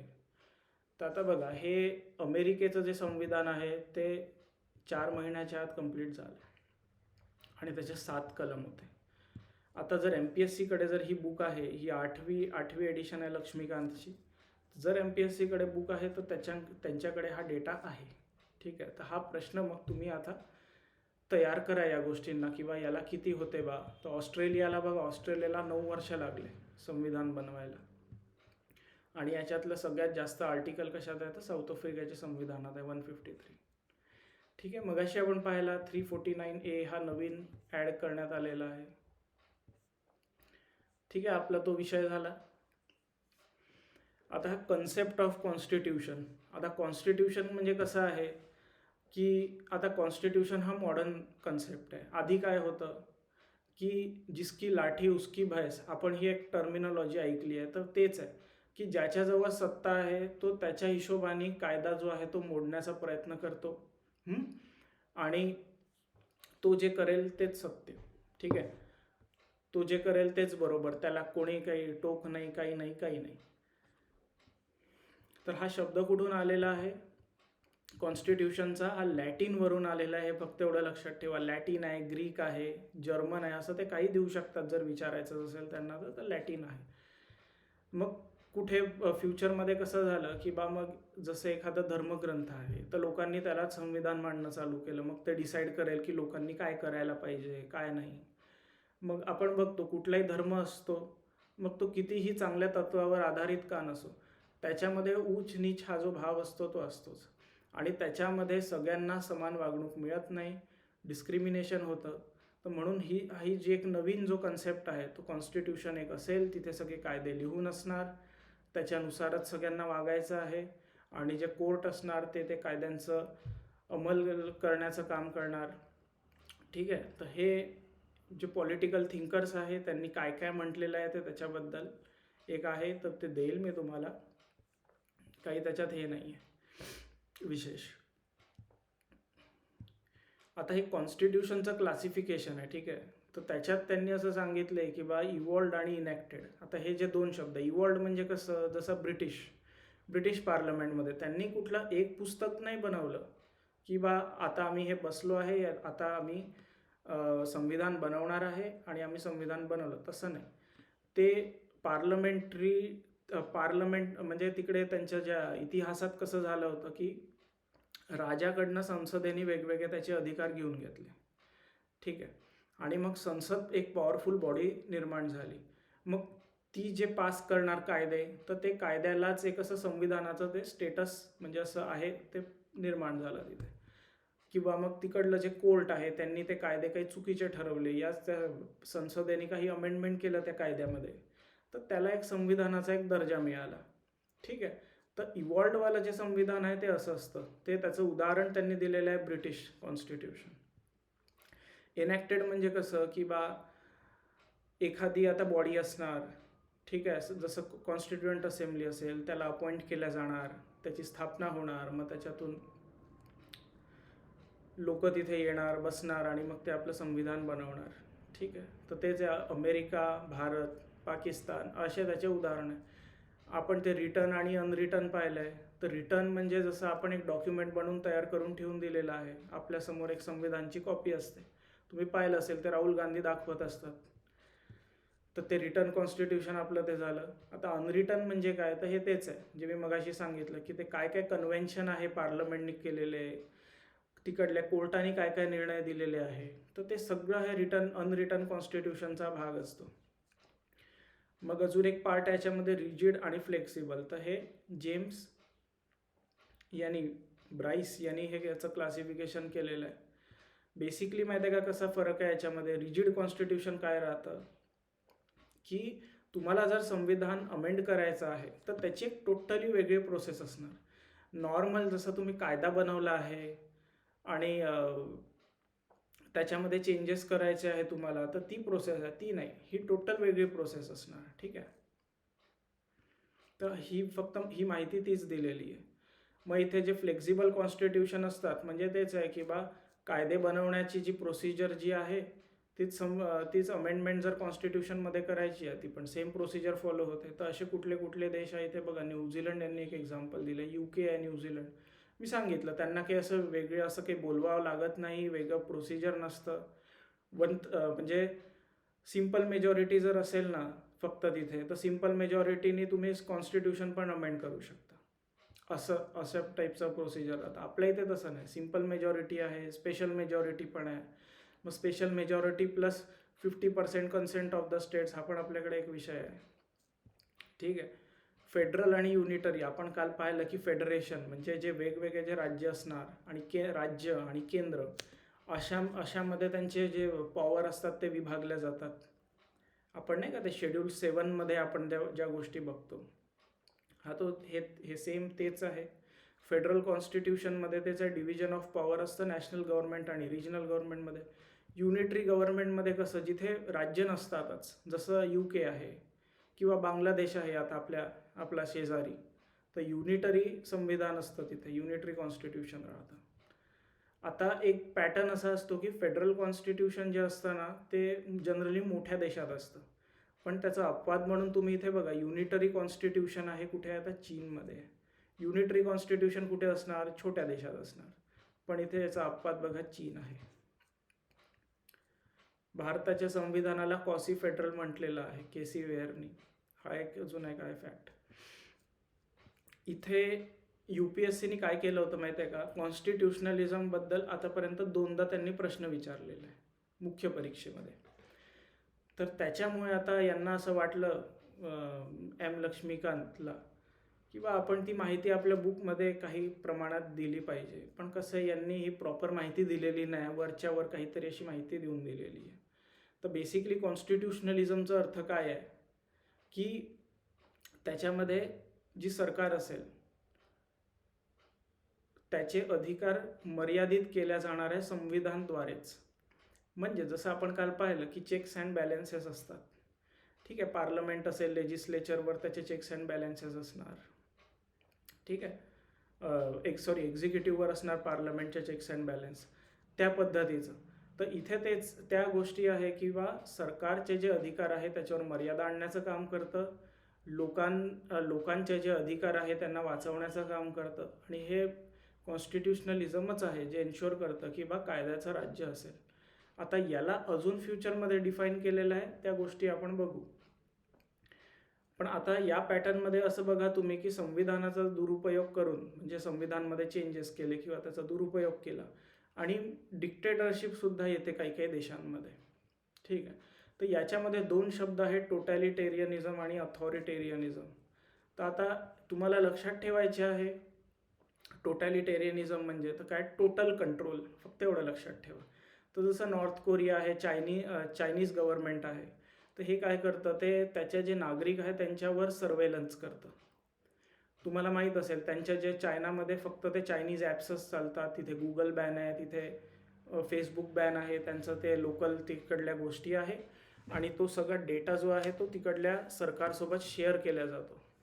तर टोटॅलिटेरियन गव्हर्नमेंटचे हे उदाहरण आहे. आणि दुसरं एक आहे अथॉरिटेरियन गव्हर्नमेंट. तर फॉर एक्झाम्पल रशियामध्ये म्हणजे त्याच्यात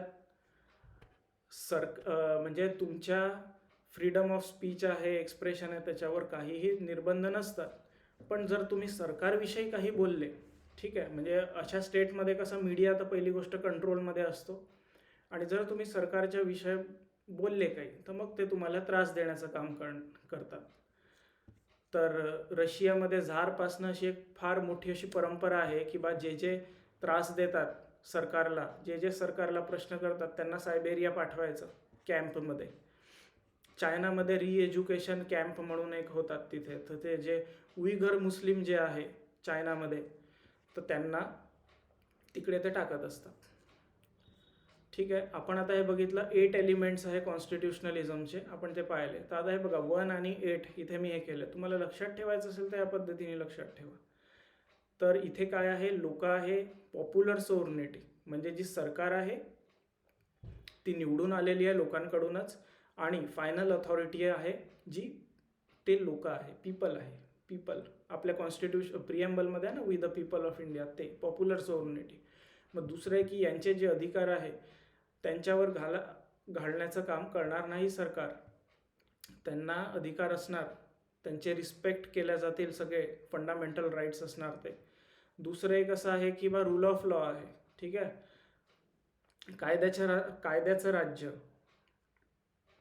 आणि जे पोलीस आहे किंवा ज्या बाकी यंत्रणा आहे, आता आपण पाहतो वेगवेगळ्या देशांमध्ये सिक्रेट पोलीस असते. तर ते सिक्रेट पोलीस काय करते, कोणी एखादा व्यक्ती सरकारला टार्गेट करतोय, एखाद्या नेत्याबद्दल काही बोलला की मग त्याला उचलायचं, त्याला टॉर्चर करायचं आणि त्याला गायब करायचं, ठीक आहे. तर ही पद्धत असते सगळीकडे. तर इथे त्यांनी तेच दिलं की रूल ऑफ लॉ असेल, कायद्याचं राज्य असेलच, आणि ही जी पोलीस असेल त्याला ती कंट्रोलमध्ये असेल. कोणाच्या, तर कायद्याच्या कंट्रोलमध्ये असेल. असं कोणी सिक्रेट पोलीस नाही असणार. आणि ती जबाबदेही तिची असणार आहे कोणाकडे, तर न्यायालयात सुद्धा.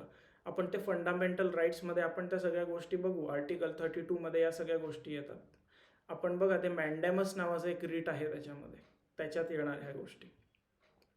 इथे अजून मग असं आहे की सेपरेशन ऑफ पॉवर्स आहे. जसं मी बोललो, चेक्स अँड बॅलन्सेस असणार वेगवेगळ्या ऑर्गन्समध्ये. लेजिस्लेचर असणार, एक्झिक्युटिव्ह असणार, ज्युडिशरी असणार, लोकशाही पद्धतीने कारभार करणारी सरकार असणार, ज्युडिशरी असणार ती इंडिपेंडंट असणार. आणि मुख्य मुद्दा म्हणजे याच्यात आहे civilian control of the military.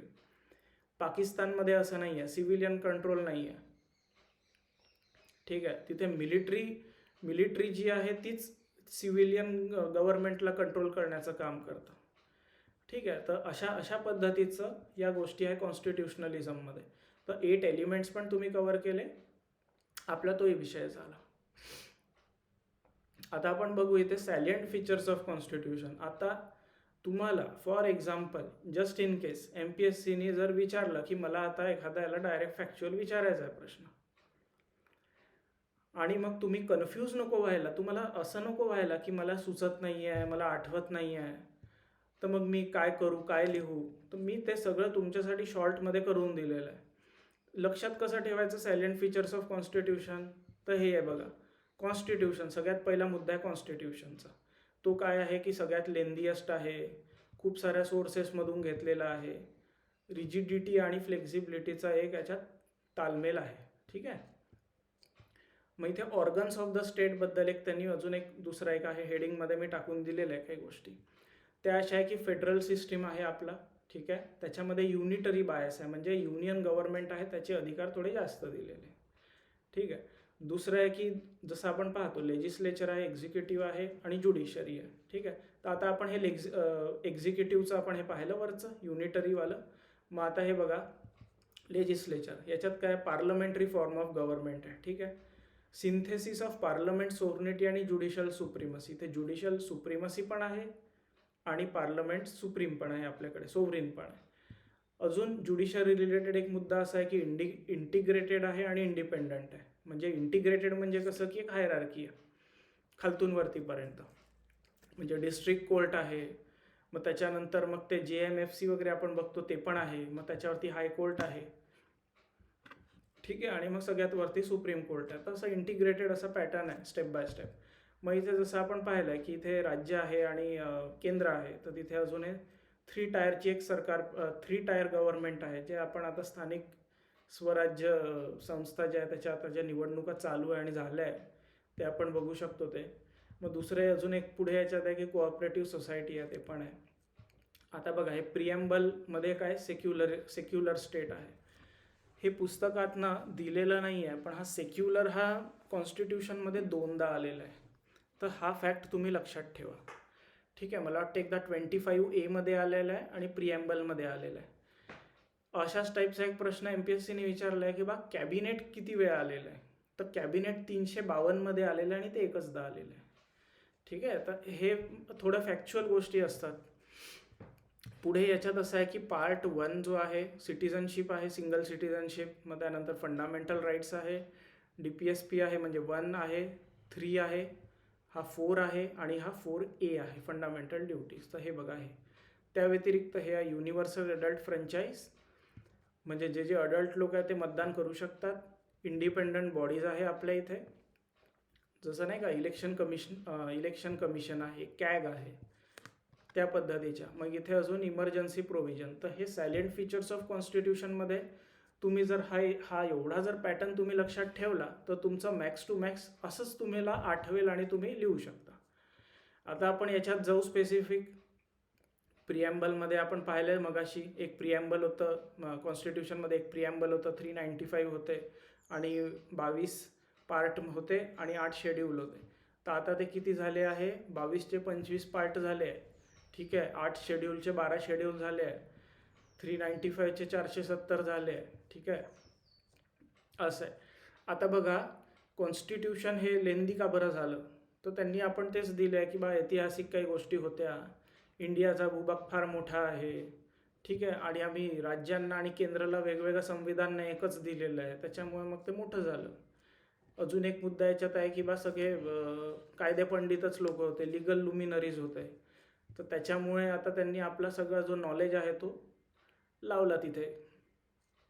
पुढचा याच्यात असा विषय आहे की सिंगल कॉन्स्टिट्यूशन. आपल्याकडे बघा जम्मू काश्मीरचं एक कॉन्स्टिट्यूशन होतं, तर आता ते रद्द झालं. तर हे रद्द कधी झालं, तर 5 ऑगस्ट 2019 ही डेट महत्त्वाची आहे, हे ठेवा लक्षात.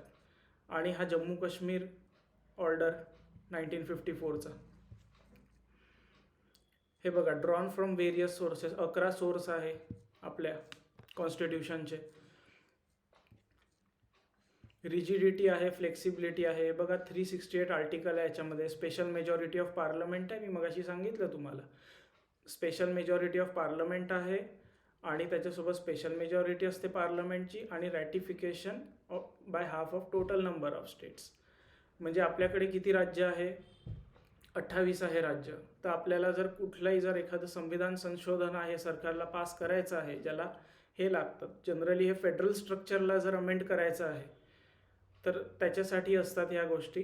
तर इथे मग 28 पैकी किती, 15 राज्याचं फक्त अप्रुव्हल लागेल. ठीक आहे. Federal system with unitary bias आपण पाहिलं आहे की बा युनिटरी म्हणजे जे केंद्र जो आहे त्याला जास्त अधिकार देण्यात आलेले आहे. आता हे मी तुम्हाला सांगेल कसं लक्षात ठेवायचं या गोष्टी, ते फ्युचर इथे आलेल्या आहेत त्या. जसं हे फेडरेशन आहे, फेडरेशन हा शब्द कुठे वापरला नाही आहे, हेही एक महत्त्वाचं आहे. आर्टिकल 1मध्ये त्यांनी सांगितलं आहे India shall be union of states, तर त्यांनी युनियन वापरला आहे, ऑफ स्टेट्स. ठीक आहे. अजून याच्यात बघा फेडरल इन फॉर्म, आता ही टीका आहे याची. ठीक आहे. तर federal in form and unitary in spirit. Quasi federal आहे. क्वासी फेडरलवाला बऱ्याचदा प्रश्न विचारलेला MPSCने, तर आपल्याला माहीत आहे KC वेअर त्याचं उत्तर आहे. पण जर हा त्यांनी विचारला पुढचा, federal in form but unitary in spirit, तर त्याचं उत्तर आहे KC वेअरच. आता बार्गेनिंग फेडरलिझम, आता मी जेव्हा हे लक्षात ठेवलं होतं तेव्हा मी IPLला एक थोडा बेस म्हणून लक्षात घेतलं होतं. तेव्हा एक क्रिकेटर होता क्रिस मॉरिस नावाचा. ठीक आहे. तर मग असं ती स्टोरी की बा क्रिस मॉरिस जो होता त्याला कोणी घेतलं नाही टीममध्ये. ठीक आहे. मग तो वेगवेगळ्या टीमकडे बार्गेन करत होता की मला बेस प्राईजमध्येच विकत घ्या, मला 20 लाखातच विकत घ्या. तर हे ट्रिक म्हणून मी ते लक्षात ठेवलं आहे. आता तुम्हाला लक्षात राहत असेल तर हे ठीक आहे, नाही तर मग तुम्ही काही स्वतःचं वेगळं बनवू शकता. तर बार्गेनिंग फेडरलिझम आहे हा आपला मॉरिस जोन्स आहे. कोऑपरेटिव्ह फेडरलिझम आहे तर ग्रॅनविल ऑस्टिन. आता याचं कसं लक्षात ठेवलं आहे, आता तुम्ही लहान असणार ते तेव्हा ते WWE वगैरे असायचं, तर मी ते पाहायचो. त्याच्यात एक कॅरेक्टर होता स्टोन कोल्ड नावाचा, स्टोन कोल्ड स्टीव्ह ऑस्टिन नावाचा. तर ते कसं 2-2च्या मॅचमध्ये खेळायचे, टॅग टीम म्हणायचे त्याला. ठीक आहे. तर ते 2-2 म्हणून ते मिळून खेळणार, तर ते सहकार करणार एकमेकांना. तर म्हणून हे कोऑपरेटिव्ह फेडरलिझम ग्रॅनविल ऑस्टिन याला असं टाकलं आहे. ठीक आहे. मग फेडरेशन विथ स्ट्रॉंग सेंट्रलायझिंग टेंडन्सी. आता याचा एक असा मी ट्रिक लक्षात ठेवला होता की एक कीटन जेनिंग्स नावाचा इंग्लंडचा प्लेअर होता, ओपनर होता, जास्त वेळ खेळला नाही तो. तर जस्ट फॉर इमॅजिनेशन किंवा त्याला इंग्लंडने कॅप्टन बनवलं. तर कॅप्टन बनवलं म्हणजे काय, ते सगळे सेंट्रल अधिकार त्याच्याकडे पोचले. तर हे फेडरेशन विथ सेंट्रलायझिंग टेंडन्सी. तर हा जो जेनिंग्स आहे हा तो तिथे आहे. तर तुम्हाला याच्या व्यतिरिक्त कुठली ट्रिक असेल तर तुम्ही त्या पद्धतीने पण लक्षात ठेवू शकता. पार्लमेंटरी फॉर्म ऑफ गव्हर्नमेंट आपण पाहिलं आहे, based on the principle of cooperation and coordination between legislature and executive. ठीक आहे. तर हे फीचर्स आहे पार्लमेंटरी गव्हर्नमेंटचे. हे जनरली तुम्हाला MPSC विचारू शकतं, म्हणजे कसं स्टेटमेंट देऊन देईल, what are the features of parliamentary form of government in India. ठीक आहे, मग त्याच्या खालती ABCD देतील, मग त्याच्या खालती क्वेश्चन येईल, which of the following are correct, मग A and B only, ABCD all are correct, म्हणजे अशा टाईपचं ते सगळं आहे. तर आता बघा लक्षात कसं ठेवायचं आहे, हे 2 एक्झिक्युटिव्ह असणार आहे, एक रिअल असणार आहे, एक नॉमिनल असणार आहे. ठीक आहे, पार्लमेंटमध्ये आपण पाहिलं आहे की बा ते नॉमिनलवालं जे आहे ते आपण घेतलं आहे प्रेसिडेंटपासून, आपण ते हा जो किंग आहे UKचा त्याच्यापासून आपण इन्स्पायर्ड होऊन प्रेसिडेंटचं जे पद आहे आपण ते ठेवलेलं आहे. ठीक आहे, तर ते नॉमिनल एक्झिक्युटिव्ह तो आणि रिअल एक्झिक्युटिव्ह म्हणजे प्राईम मिनिस्टर. तर हे 2 विषय आहे, leadership of prime minister or the chief minister, म्हणजे हे राज्याचं पण त्यांनी घेतलेलं आहे. जसं गव्हर्नर आहे आणि CM आहे तसं प्रेसिडेंट आणि PM आहे, आणि लिडरशिप यांचं हे असणार आहे. ठीक आहे, मेजॉरिटी पार्टी रूल म्हणजे आज मोदी सरकारमध्ये आज आपण मोदी सरकार म्हणतो, तर मोदी सरकार कशी काय निवडून आली की त्याला लोकसभेमध्ये मेजॉरिटी आली ना त्याच्या अलायन्सला, म्हणून आज ते सत्तेत आहे. तर पार्लमेंटरी फॉर्म ऑफ गव्हर्नमेंटचा हा फीचर आहे, मेजॉरिटी पार्टी जी असेल ती रूल करेल. आता काँग्रेस आणि विरोधी पक्ष 240च आले, त्यांना ते करू शकतात का? नाही करू शकत. ते मेजॉरिटी पार्टी नाही, ते मायनॉरिटी पार्टी झाले. ठीक आहे, मग आता इथे कसं आहे, collective responsibility of the executive to the legislature, म्हणजे जे काउन्सिल ऑफ मिनिस्टर आहे, जे कॅबिनेट मंत्री आहे सोप्या भाषेत, ते उत्तरदायित्व त्यांचं कुठे असेल? पार्लमेंटकडे असेल. तर हा तो विषय आहे. Membership of ministers in the legislature, म्हणजे जे कॅबिनेट मंत्री असणार ते कुठून बनणार? कॅबिनेट मंत्री संसदेतूनच बनले पाहिजे, हा एक त्याचा मूळ आहे. मग आपल्याला माहीत आहे की बा प्राईम मिनिस्टर असतो किंवा जो चीफ मिनिस्टर असतो तो म्हणतो की बा मला हे जे असेंब्ली आहे किंवा हे जे लोकसभा आहे मला हे भंग करायचं आहे, हे गव्हर्नरला तो शिफारस करतो. तर हा तो मुद्दा आहे, dissolution of the lower house. ठीक आहे, इथे synthesis of parliament, sovereignty and judicial supremacy हे आपण वरच्या ह्याच्यात पाहिलंय. हे इथे कसं आहे की ब्रिटिश पार्लमेंट आहे. ठीक आहे, amend the major portion of the constitution through its constitutional power, आणि अमेरिकन ड्यू प्रोसिजर लॉ. हे आपण ओव्हरऑल हे आर्टिकल 21 मध्ये बघूच आपण या सगळ्या गोष्टी. पण सध्यापुरती एवढं लक्षात घ्या की बा ड्यू प्रोसेस ऑफ लॉ आणि प्रोसिजर एस्टॅब्लिश्ड बाय लॉ या 2 अशा वेगळ्या गोष्टी असतात बा. ठीक आहे, आर्टिकल 14 मध्ये पण आपण बघणारच आहे तशा या गोष्टी. इथे बघा इंटिग्रेटेड अँड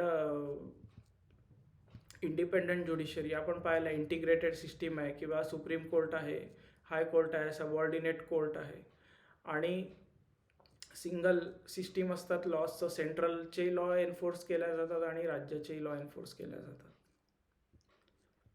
सुप्रीम कोर्ट आहे, गॅरंटर ऑफ फंडामेंटल राईट्स आहे. फंडामेंटल राईट्स आहे टोटल ते 6 आहे. आधी ओरिजिनली 7 होते, तर हे बघा, हे लक्षात ठेवा, ओरिजिनली 7 होते. आर्टिकल 31 जो आता नाही आहे तो राईट टू प्रॉपर्टी होता. ठीक आहे, तर आता तो फंडामेंटल राईट होता, राईट टू प्रॉपर्टी. आता तो कॉन्स्टिट्यूशनल राईट आहे, तो कॉन्स्टिट्यूशनमध्ये आहे आणि तो फंडामेंटल राईटमध्ये नाही आहे, म्हणून तो कॉन्स्टिट्यूशनल राईट आहे. 300A पार्ट 12 एवढं लक्षात ठेवा. मग इथे directive principles of state policy आहे, त्याला आंबेडकरांनी नॉवेल फीचर्स म्हणून म्हटलं आहे. बाकी काही नाही, ते आपण DPSP मध्ये पाहूच टोटली. ते वेलफेअर स्टेट आहे. मग त्यांनी सांगितलं आहे की बा आर्टिकल 37 मध्ये की ते कोर्टमध्ये एन्फोर्सिएबल नसणार आहे, पण ते फंडामेंटल इन गव्हर्नन्स ते असणार आहे, ते आपण बघूच.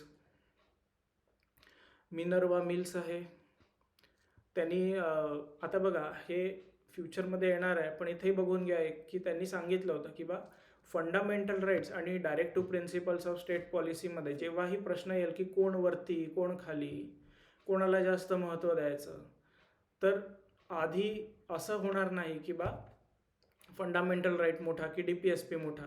मिनर्वा मिल्सनी म्हटलं की जो बॅलेन्स अँड हार्मनी जे आहे या दोघांमधलं आहे ते बेसिक स्ट्रक्चर आहे. ठीक आहे, तर इथे हा विषय येतो. स्वर्ण सिंग कमिटी आहे, एकच आर्टिकल त्यांनी टाकलेलं आहे. तुम्ही असं नाही तर कन्फ्यूज व्हाल, MPSC विचारेल की त्यांनी 10 आर्टिकल टाकले म्हणून कॉन्स्टिट्यूशनमध्ये. तर त्यांनी 10 आर्टिकल नाही, एक आर्टिकल टाकलं, एवढं लक्षात ठेवा. ए पासनं ते ए पासून ते के पर्यंत जे आहे ना त्याच्यामध्ये आतमध्ये. इथे बघा हा सेक्युलर स्टेट आहे. तर सेक्युलर हा जो शब्द आहे ना हा 40 सेकंडमध्ये आलेला आहे. आता बघा हा न्यूजमध्ये असतोच अधूनमधून. तर आता प्रिॲम्बलमध्ये आहे लिबर्टी. तर आता हे लिबर्टी बघा, हे इथे लिबर्टी दिलेलं आहे. मी झूम करतो थोडंसं. नाही होत आहे. थोडं बघा तुम्ही झूम करून. इथून नाही होत आहे ते नीट झूम. तर लिबर्टी आहे, त्याच्यात पण दिली आहे थॉट, एक्सप्रेशन, बिलीफ, फेथ आणि वर्शिप. तर सेक्युलर स्टेट आहे ते आपलं कुठे कुठे त्याला दिलेलं आहे, प्रिॲम्बलमध्ये आहे. 2 ठिकाणी सेक्युलर शब्द आहे. इथे लिबर्टीमध्ये त्याला टाकलेला आहे. ठीक आहे. 15-16 आहे. मग त्याच्यानंतर 25 पासून तर 30 पर्यंत आहे. आणि एक शेवटचा जो आर्टिकल आहे तो युनिफॉर्म सिव्हिल कोड आहे, हे लक्षात ठेवा. त्यासोबत ना एका मुलांनी आता कुठली ती लॉची एंट्रन्स असते ती परीक्षा दिली होती. त्याचा मला परवाच्या दिवशी फोन आला होता. त्यांनी म्हटलं की बा आमच्या परीक्षेत ते प्रिॲम्बल आलं होतं आणि मग ते कसं लक्षात ठेवायचं. तर ते बेसिकली त्यांनी हा ऑर्डर विचारला होता त्याच्यामध्ये की बा जस्ट आता हे बघा MPSC हे विचारतं कुठला पहिला आहे, सोव्हरीन आहे, सोशलिस्ट आहे, सेक्युलर आहे, डेमोक्रॅटिक आहे, रिपब्लिक आहे. तर हा ऑर्डर आहे, MPSC हा ऑर्डर विचारते. तर याचा जो ट्रिक मी हे लक्षात ठेवलं आहे ना याचा, तर FELJ फेल्ज म्हणून जर तुम्ही लक्षात ठेवलं तर ते लक्षात राहील बरोबर. म्हणजे खालतून वर जायचं. फ्रॅटर्निटी, इक्वॅलिटी, ठीक आहे, लिबर्टी आहे इथे, मग जस्टिस आहे. तर या पद्धतीने तुम्ही बघू शकता. म्हणजे तुम्ही इथे कन्फ्यूज नाही होणार. तसं प्रिॲम्बलमध्ये आपण ह्या गोष्टी बघूच डिटेलमध्ये, इथे आल्या म्हणून मी सांगून दिलं. Universal adult franchise 61 constitutional amendment act 1988 हा बऱ्याचदा MPSCने विचारलेला आहे. ठीक आहे. आणि याच्यामध्ये असं आहे की बा हे लागू कधी झालं होतं, तर त्याचा हा फॅक्ट आहे 1989मध्ये हा लागू झालेला आहे. हा अमेंडमेंट ॲक्ट आहे 1988चा. ठीक आहे. याच पद्धतीचा एक प्रश्न होता की 42nd अमेंडमेंट ॲक्ट आता जो ग्रुप C कंबाईनला आलेला की तो कधी लागू झाला म्हणून. तर तो 42nd अमेंडमेंट ॲक्ट आपल्याला माहिती आहे 1976चा आहे. पण तो लागू कधी झाला, तो झाला 1977ला. ठीक आहे. तर या पद्धतीने तुम्ही त्या गोष्टी अशा लिंक करा, लक्षात ठेवा. सिंगल सिटिझनशिप इंडिपेंडंट बॉडीज आपण बघितलंच आहे. Bulwark of the democratic system of India, म्हणजे लोकशाहीचा कणा आहे सोप्या भाषेमध्ये या इंडिपेंडंट इलेक्शन कमिशन. तर आपल्याला असं अपेक्षा असते जनतेला की या लोकांनी इंडिपेंडंट म्हणून काम करायला पाहिजे, सरकारच्या दबावामध्ये काम करायला नको. तर हे MPSC दिलेलं आहे इथे, UPSC आहे, CAG आहे, इलेक्शन कमिशन आहे. इमर्जन्सी प्रोव्हिजन आहे. आता हे फ्युचरमध्ये येईलच आपल्यासाठी, पण इथे लक्षात कसं ठेवायचं, 3 टाईपच्या इमर्जन्सी आहे. जनरली ना इथे कन्फ्युजन होतं मुलांना की हे काय आहे, हा ऑर्डर कसा आहे, काय आहे. तर वेअर म्हणून ही ट्रिक आहे, ही लक्षात ठेवा. तर नॅशनल इमर्जन्सी म्हणजे पहिलं काय, वॉर. ठीक आहे. मग त्यानंतर आहे कुठल्या कुठल्या ग्राउंडवर लागेल नॅशनल इमर्जन्सी. वॉर आहे पहिला, दुसरा एक्सटर्नल ॲग्रेशन आहे, तिसरा आहे आर्म्ड रिबेलियन आहे. ठीक आहे. तर हा झाला. प्रेसिडेंट रूल आहे, राष्ट्रपती शासन ज्याला आपण म्हणतो, तो कुठल्या याच्यावर लागेल. त्याचे 2 कलम आहे बघा. 356 तर जनरली लक्षात राहतं, पण आता हे आता फक्त आकडे फिरवा तुम्ही. 356 आहे ना, तर आता 365 करा. तर हा बघा 365. याच्यात असं असतं की बा केंद्र काही आदेश देतो राज्यांना, आणि जर त्या राज्यांनी त्या आदेशाचं पालन नाही केलं तर सरकार बरखास्त केलं जाऊ शकतं. त्यासोबतच हा 360 हा जो कलम आहे हा फायनान्शियल इमर्जन्सीचा आहे. ठीक आहे. फायनान्शियल म्हणजे ते तेव्हाच आहे की बा फायनान्शियल स्टेबिलिटी जी आहे इंडियाची, जेव्हा ती धोक्यात येते. पण इथे एक पॅटर्न बघा, त्यांनी इंडिया शब्द वापरला, इथे राज्यांबद्दलचं स्पेसिफिक नाही विचारलं आहे.